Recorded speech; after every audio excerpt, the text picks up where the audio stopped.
Chandrababu సారథ్యంలోని TDP కేంద్ర ప్రభుత్వం నుండి బయటకు వచ్చిన నేపథ్యంలో జగన్ ఈ రోజు ఉదయం మీడియాతో మాట్లాడుతూ పలు సంచలన వ్యాఖ్యలు చేశారు.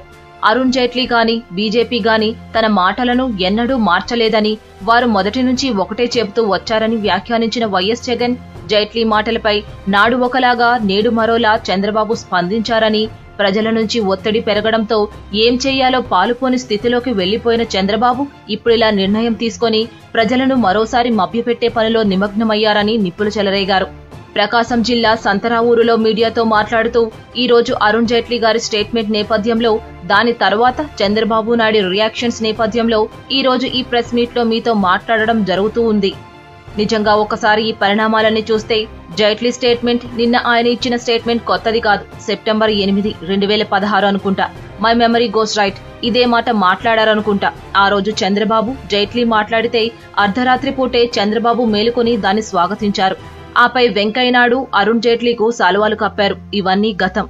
అసెంబ్లీలో చంద్రబాబు నాయుడు దీని గురించి విపరీతంగా పొగుడుతూ ఆనాడు ఆయన అన్న మాటలు, ప్రత్యేక హోదా ముగిసిపోయిన ఘట్టం, ప్రత్యేక హోదా వల్ల ఏం మేలు జరుగుతుందని ఆయన అన్న మాటలు, హోదా ఉన్న ఈశాన్య రాష్ట్రాలకు ఏం మేలు జరిగిందని అడిగిన ప్రశ్నలు ఆ రోజు అసెంబ్లీలో మనమంతా చూశాం.